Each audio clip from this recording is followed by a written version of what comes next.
Welcome to Shooting Spaces, a real estate photography podcast. Discussions on gear, technique, industry news, and interviews with the best in the business. Now, here are your hosts, Rich Baum and Brian Berkowitz.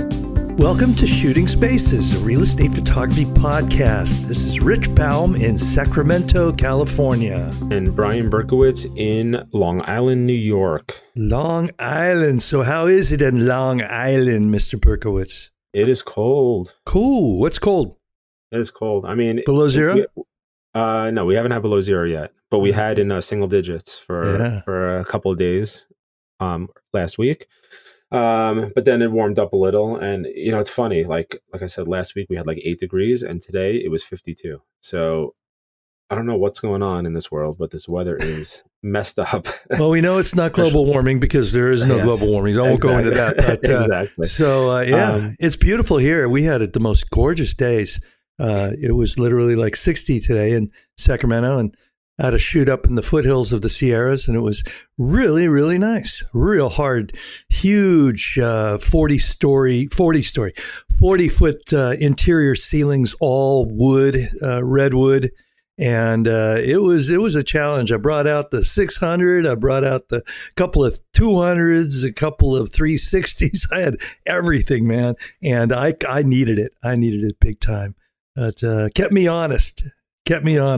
That's awesome. Yeah, I had a couple of big shoots last week, as I mentioned to you, with Jordan Powers. Oh, right. And then we ended up interviewing him, which will be released in a couple of weeks. But yeah, it was great. We had a beautiful penthouse on the west side overlooking the Hudson. You had 1 hour in a penthouse. It was like a game show. You have 1 hour in a penthouse to get as much as you can. That's what it was. And it's funny because I got like 8 shots and Jordan got like 22 or something. Well, of course. He does a house in 4 minutes. 20 minutes. Yeah. Exactly. No, he's actually now down to 4 minutes. Oh, okay. So, yeah, he had to beat Scott Dubose. So exactly. Jordan, we're not making fun. Yes, I am. But nevertheless, maybe Jordan, along with this release, we can post some of our images for the shoot and let people guess who did what and who shot who, which will be fun. Awesome. And our it's cool. Facebook, we've got that Instagram page. So I'm just starting to get into posting stuff on our Shooting Spaces podcast Instagram feed. So all right. Well, I know once you get into the Instagram, you're nonstop. So hopefully you can grow our Shooting Spaces Instagram. I only had time to do 2 images today in the Instagram, and that's my lowest amount yet.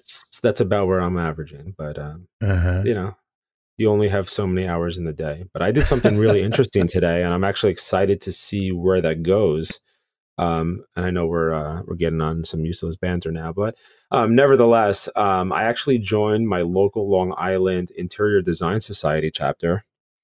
I was talking to them, and they told me out of all their vendors, they have no interior design photographers.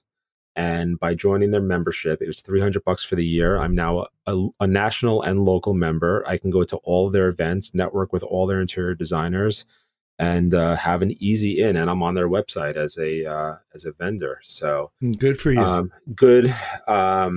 Hopefully some good things to come. And for some interior design photographers out there, I mean, I can't say that this will definitely help, but for the price that I paid, I don't think it can hurt. And maybe something to look into your local chapter, and unless you're on Long Island, obviously, and see about getting in there and start networking with all these interior designers. Maybe I'll check it out. Yeah, actually, the woman I shot the house for today, not the agent, the owner, she's an interior designer, and we passed information around, and she, let's just say she had less than stellar results from the last photographer. And I said, well, you know, how much did you pay? And I think she paid $100 for like a dozen pictures. So I don't know. I told her, yeah, you got to be watching out for that. Anyway, let's go into what do we got today, Brian? What do we doing? We have an Ask the Guys. It's been a while since we had an Ask the Guys. you know, Rich, you and I have been asking people to submit lately. Well, I think we'd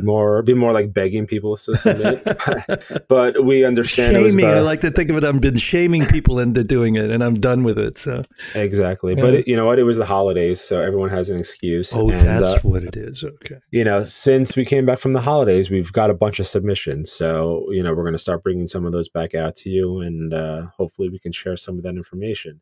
Right. So what we got? So without further ado, I will play today's question. Mm-hmm. Hi, my name is David Besnette. I live in the Denver area. My site is davidbesnette.com. And you guys were already kind enough to answer one of my questions about insurance, and your answer was awesome. And so I really appreciate it. Anyways, I won't bug you again for a while. But a question that's been on my mind for a while is about vacations. How do you guys deal with vacation time? There's literally no week where I don't have at least one shoot. And this is even during weeks like Thanksgiving and Christmas. So vacations are important, but we don't want to lose clients or have them go to another photographer. Summers are tough. I have family and kids who want to go to the beach, and that's our busiest time. Most of us are one-person shows, so that makes it extra difficult. Anyways, thanks again for the awesome podcast, and I hope I'm not getting greedy by doing a second Ask the Guys question. I really appreciate all of your insights and help.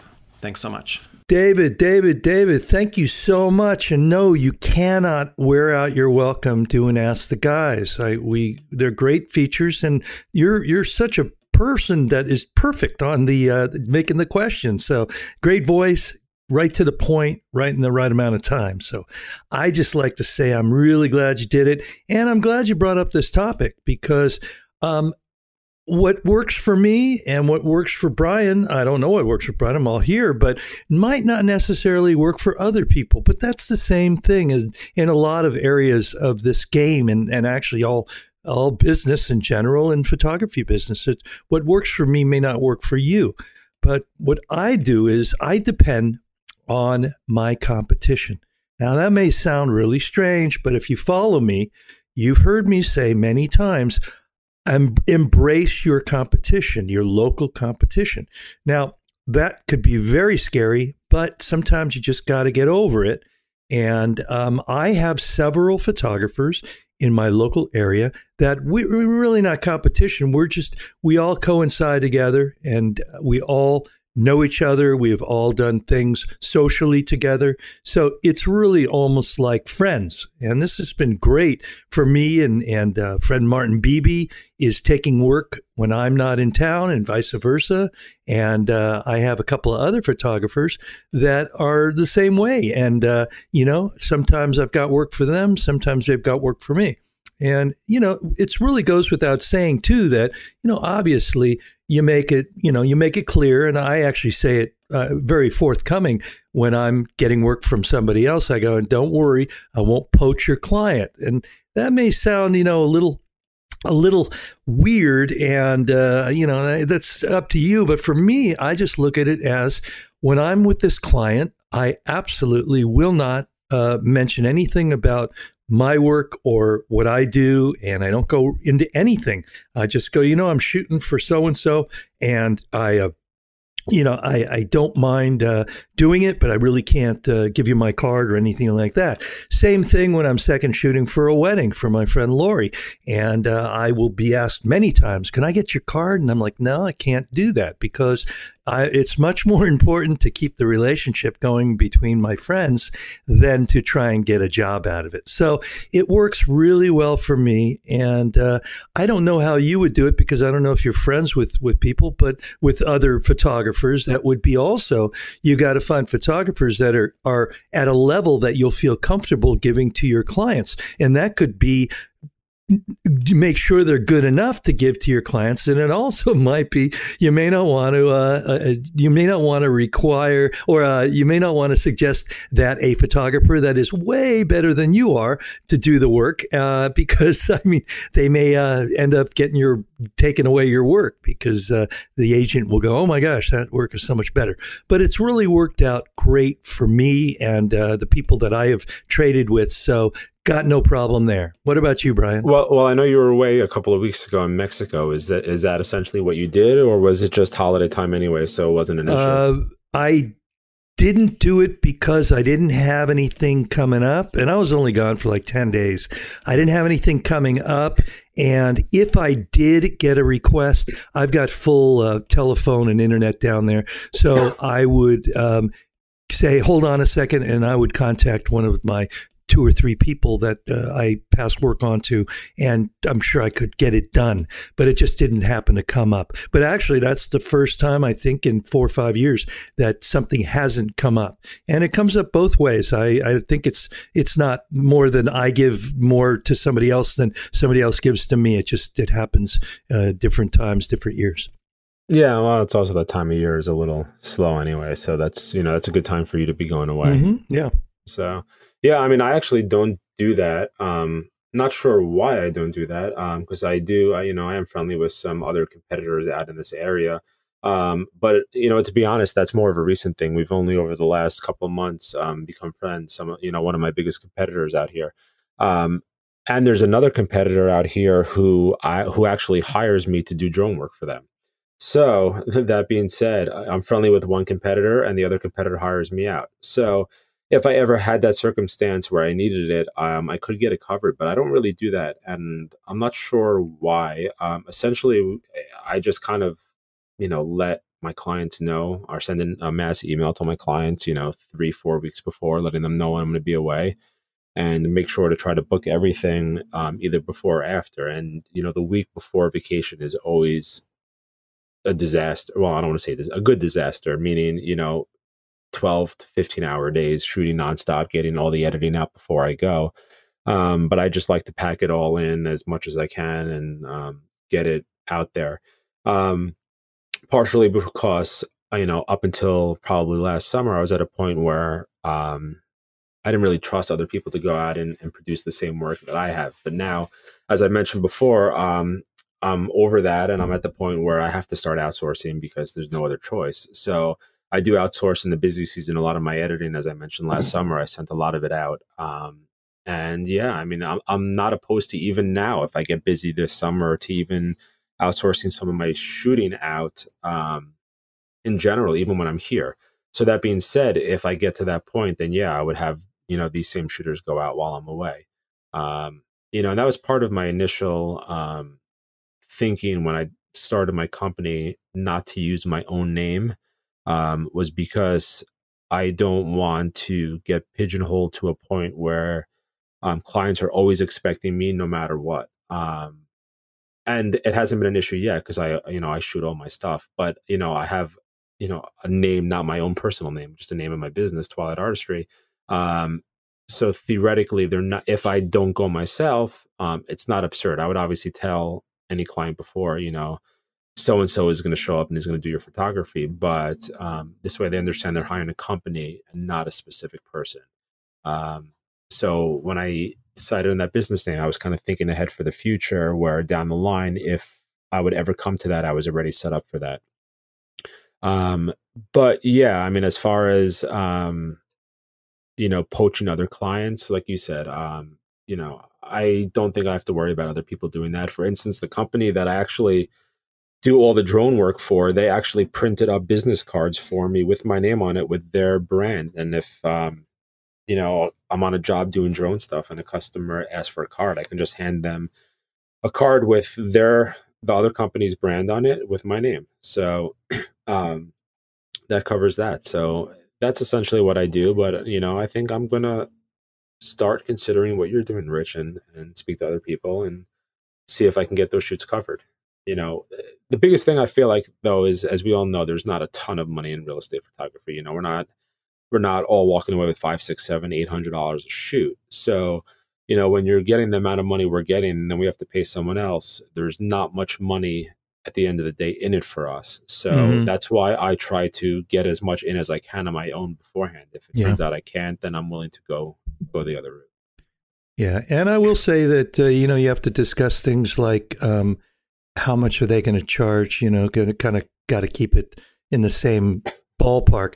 But it's kind of like that anyway with the people I'm thinking about up here in my area. We're all probably similarly priced, so it works well. And it yeah, I mean, do you find that when you have to hire someone because you're on vacation, by the time you end up paying them, I don't pay them. You just let them book it directly? And correct. And now I actually shoot for several people that have moved out of Sacramento area, but they pay me. But when I do the very few times it happens, I just tell them to work a deal out with the agents. So they're not working for me in any way, shape, or form. They're not even independent contracting. They're just working on their own. So, and it's worked out really well. To my knowledge, maybe it hasn't, and I just don't know it.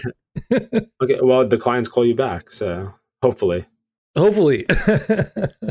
Great, awesome. Well, that's it. I think we've covered the topics there, and appreciate the Ask the Guys. What do you think, Brian? I know. Yeah, for sure. This was a pretty short one, Rich. How about we throw one more question at you? Yeah, sure. All right, so let me pull one out of the archives and play it for you now. Hi, this is Michael Williams with Will Ventures Photography out of Redondo Beach, Southern California. With all the amazing resources available to photographers, including YouTube tutorials, online forums, Facebook groups, and now even the new Shooting Spaces website, I'm curious to hear how one manages their time spent with all these wonderful tools.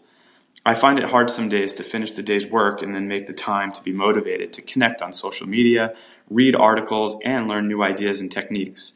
I know how valuable this was when I first started, and also know how important it is to continue as you grow as a photographer. Any thoughts on the topic and how you guys handle this? Much appreciated. Thanks. Thank you, Michael. Michael Williams from Will Venture Photography. I think Michael has maybe asked us a question before also. I have to go back and look, but his name sounds really familiar. So if you have Michael asked us a question before, we thank you for submitting again. And we have 2 repeats today. And if you didn't send this one before, thank you for submitting this. But that is a good question. And, we all know how important it is to educate ourselves, whether it's blogs and podcasts and YouTube videos and Facebook groups. And there's so much out there. I know, obviously I'm going to go into more detail in a minute, but to sum it up, I just don't sleep much. But that being said, Rich, you are the moderator for, I think, 88 or 89 groups. So you definitely know better than anyone else what it's like to have all this extra work as far as adminning Facebook groups and your YouTube channel and all that. So it's one thing to obviously just read and participate, but you obviously are on the other end of it all also. So how do you manage your time? Well, that's a great question, and yeah, no, I don't know if I maybe have 12 or 14 groups, and I was exaggerating. I know, but I can shoot a house in 3 minutes, so I'm up there with that. First of all, I think it changes the longer you've been doing it, where I'm not as interested now, or I don't spend as much time now. Maybe I should, but I don't, in reading and learning and watching videos on how to get better. I kind of have found my stride, and I've been able to work that out, though I am always interested in things. And the things I get personally out of the groups, or it would be really to just get information that helps me. So I have to find the time one way or another to find a solution to a Wi-Fi issue with a camera, or a computer issue, or something like that. So Business I've got advice. I've got people I can call. I've got some great resources. I know certain groups that really get to the answers really great for me. And that kind of helps me moderate my groups, because I don't want to have them just ramble on. I like to have them cut right to the chase. I haven't even made last thing I wanted to do was I made 2 groups yesterday. I made a group for a new photography club in Mexico, in Baja, where I've recently bought a house. So that's going to be a new venture. And then I also did for people that are thinking of moving to Sony from Canon and Nikon and moving to mirrorless. So I read a read a question and I thought that would be a really interesting group. And it turns out it seems like it's going to be a good one.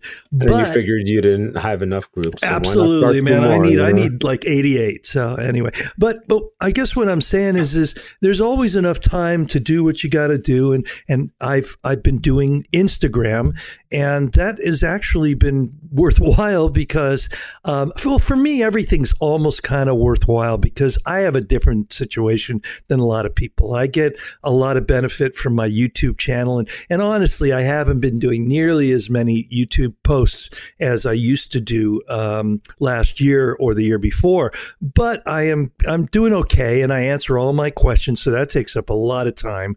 I get probably 100 questions a week, comments a week on my YouTube channel. So I have to answer each one of those. But I get to interject with my workshops and, selling workshop space. I get to interject with selling information, telling people about the podcasts, telling people about my coaching, things like that. So it's all kind of wrapped up. So for me, it's a little bit different. But I think for you, it's really, you've just got to find your stride and see what resources are helping you. Are videos like Mike Kelly's video or Scott Hargis' video, are they going to be the ones that are helping you, or Nathan Kuhl's books, things like that, spending time there, or spending time in the groups, a specific group that might be with a group of people you've really latched on and learned from.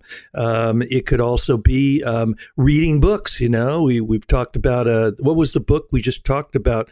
We haven't released the podcast, but there was a book that one of our guests had mentioned.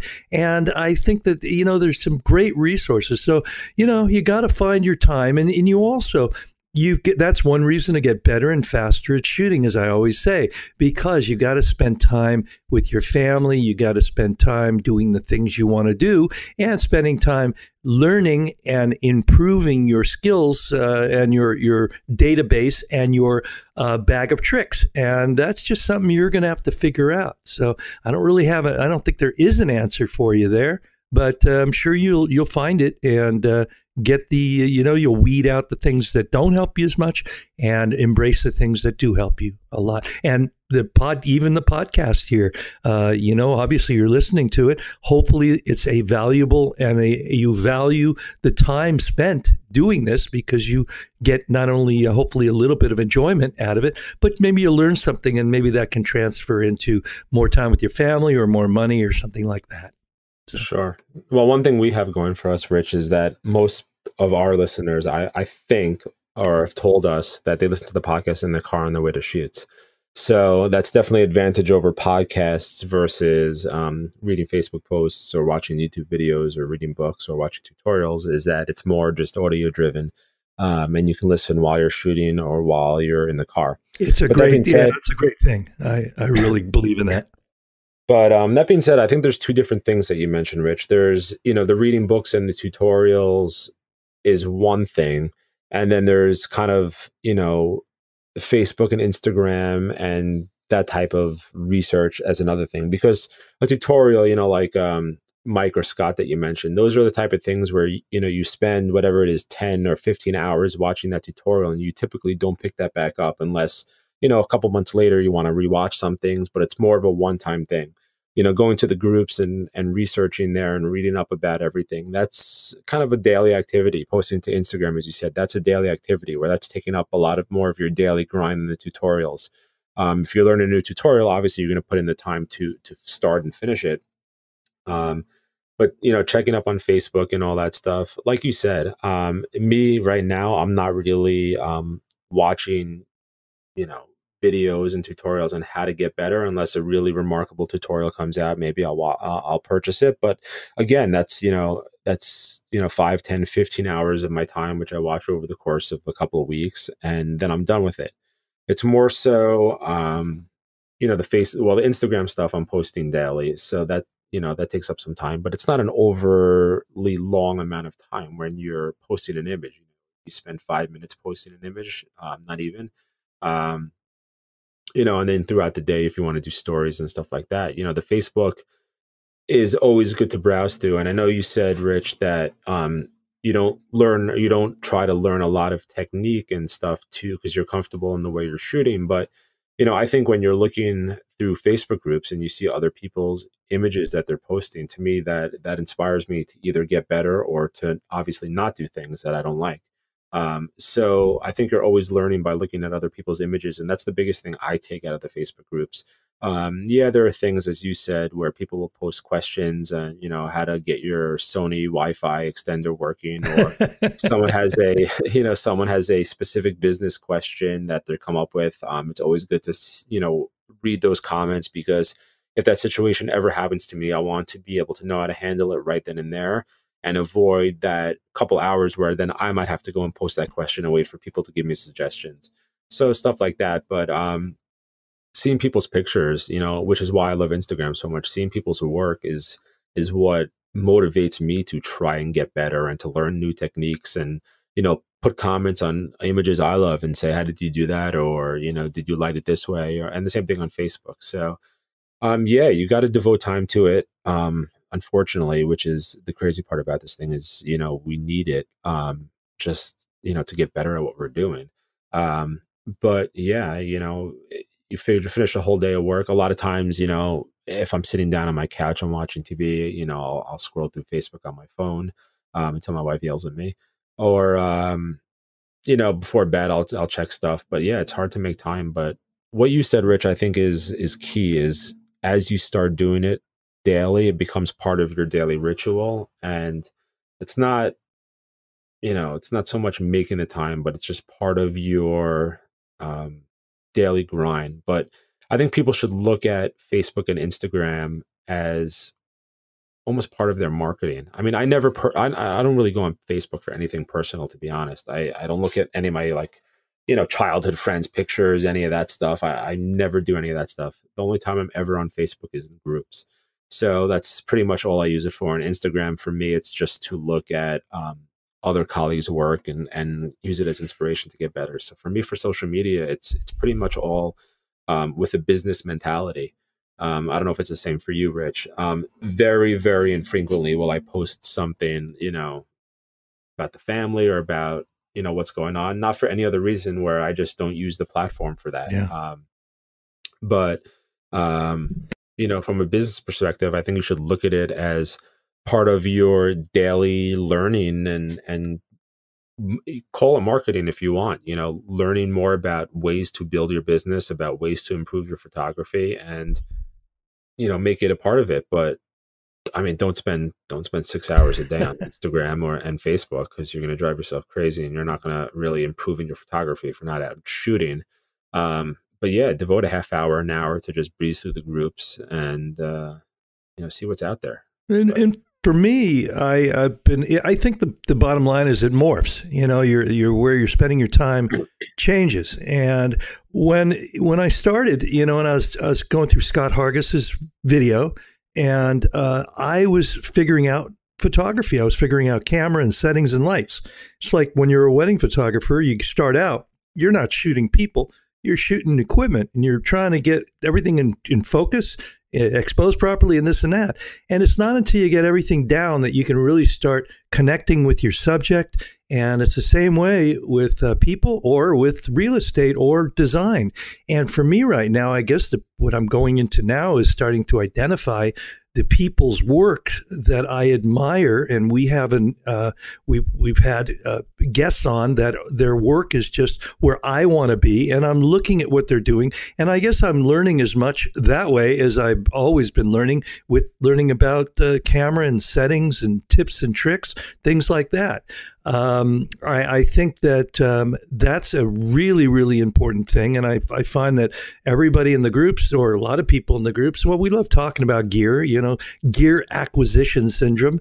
But I think I want to remind people to remember, as you're doing the gear, then also start working on your compositions, understanding things, and kind of getting more of a finite understanding, breaking down the generalizations to find out how are they doing little parts of things. So it's all just I don't think any of us will ever get to the point where we think we know everything and have no desire to keep learning. So I know me personally, I'm learning all the time. I go through spurts sometimes, I go through slow periods, but right now I'm in a super, super good place where I'm learning a lot. I'm very motivated. The Instagram's really helping me too, because I am following people now, not only photographers, but I'm following designers and stagers that I'm starting to look at their images, and I'm starting to put it in my mind, and I'm having a different way of looking. Even when I'm shooting real estate, I'm looking at things differently. So it's a never-ending thing. That's the biggest thing I take. Excuse me. That's the biggest thing I take about out of looking at other people's work on Instagram and Facebook is composition. Just looking at how other people compose, because everyone sees things differently. And I experienced that the most firsthand last week when I was doing that shoot with Jordan. And, we did a shoot, and we did 2 shoots together. Besides the penthouse I was talking about earlier, we did a small shoot for an interior designer, and we had 2 bathrooms to shoot, and they were both small spaces. And it was really unbelievable to see how 2 different photographers just came up with completely different compositions of the same, probably it was 40 or 50 square foot bathroom, tiny little bathroom. And we both came up with different compositions. So it's great to see other people's work and get ideas for compositions. And it's just helped me improve everything so much. And it helps you get, when you're getting into interior design and architectural photography, it helps you get out of that wide angle shoot from the quarter mentality that you have when you're shooting real estate. Just looking at other designers' work and seeing how, the closer stuff, shooting with a 50mm lens, looks beautiful when you're doing designer work. It's funny too. If you look at my Instagram feed now, and I've actually had some people commenting that the shot just doesn't look wide enough. What I've basically been doing, because I don't have hundreds and hundreds of designer shoots to pick from. So what I do is I go through my Dropbox and I pick out really nice real estate photos, but I basically take all of these photos and I'm cropping them like 30, 40, 50%. And I might take a lot of shots I'm taking that are horizontal or landscape orientation, and I crop them to be vertical, and it gives a whole nother look. And that's been really important to me and helping me to understand that I can see things differently in real estate. So I might have to get it wide for the real estate agent, but I can also get a detail shot and pull in, as Wayne Capili always says, that you can set it up, and Scott Hargis also does this. You do the wide shot and then you light farm, or you keep going in the same direction, but you can punch in with Scott Hargis will take a 70-200 when it's already lit, and he will just take the same camera angle, but he will punch in with a 70-200 and drop the aperture down to 2.8 and get a completely different look. Really, really easy to do. That's actually a very, I don't know why I never thought of that. It's pretty simple. Just taking a horizontal shoot and cropping it vertically, and you get a whole different perspective. Oh, if you just, I'm not trying to get people to go to my Instagram, which is Richbound Photography Instagram, but it is really, if you can see that every one of my images, 90% of the images on my Instagram were real estate shots. But if you saw the original real estate shot, the composition, it's not nearly the same thing. I'm literally cropping out 30, 40, 50% of the image and turning it into what I would consider more of a design image. And it's tough sometimes because it's not quite the same thing. It's like doing a fake tilt shift. It works, but it's not quite the same thing. So, all right. Well, you know what? You inspired me, Rich. And tonight on my Instagram post, I will take a horizontal image, crop it vertically, and see what I come up with. I'll tell you, just for a minute, here's what I've been doing. I keep all my images for the last 3-4 years. Almost since almost the beginning. I have everything. I deliver everything in Dropbox. So I just go into an old shoot And I can even use the MLS images, the size, maybe like 1800 pixels on the long end. And what I do is I hold down the image in Dropbox on my phone, and it brings it, and I save it to my phone in the pictures of my phone. Then I go and I will then go into, let's say I downloaded 15 images that I think are potentially Instagram worthy. And then I go to each one, and I go in my iPhone, and I go to photo, and I go to edit, and then I go crop, and I just crop the image, and I see if I can make it into something that is worthwhile or looks good. And then I save it to another group, another page in my phone called Instagram Photos, and that's where I draw them from for Instagram. And it's a pretty fast process, and I recommend anybody try it. That's an easy way to pull up pictures that you can post. And you do it all on your phone. That's pretty neat. I do it all on my phone, and some days I'm doing 5 photos. I'm going through 20 images a week or more. So, I've got to take a real estate shoot. I might get 3, 4, 5 shots that are potentials, and crop them and make them look, just make them look like design shots, because that's what I'm going for in my Instagram, not for real estate, but for design photography. All right, you inspired me. I'm going to do it tonight. All right. For all the listeners, when this releases, go back a couple of days on my Instagram and see if you can spot the horizontal shot that I made vertical. So sounds good. I may do a YouTube video for my YouTube channel if I ever get the time to do it, because I have 32 groups, Of course, 88. All right, Rich. Well, I'm glad we got 2 of them in today. It's been a while, and the first one was really short, and then the second one we just kind of went off on a tangent. But that's cool. Nevertheless, it's all good. So thank you for the question, Michael. We appreciate it. And for the earlier question, David. And again, everyone, submit your questions via Ask the Guys. We still have a bunch more, but we have a ton of incredible interviews already recorded that are going to be released over the next couple of weeks. And already we have a couple of scheduled recordings that are going to come up. So we have some big things in the works as far as the podcast over the next couple of weeks as far as episode releases. So we're pretty excited, but we definitely need some Ask the Guys to help fill in some of these slower weeks. Yeah. And be sure to check out shootingspaces.net, our blog. That's coming along really well. And we have some really exciting interviews coming up on Shooting Spaces podcast.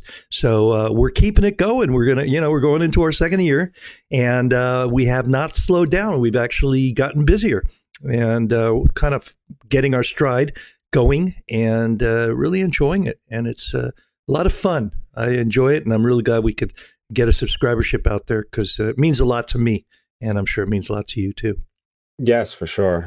Like we both said plenty of times, a year ago this time, we had no idea where this would take us, and we're doing really well with it. So we thank all of you for listening. And just be sure to just take all those resources that we mentioned, and there's so many more, and just what a wonderful period in life where you can just get so much. You're losing part of it because you're spending it on the internet and on your phone, but you're gaining so much, and it's really a wonderful opportunity. So learn out there, and just be sure, get out there and shoot some spaces.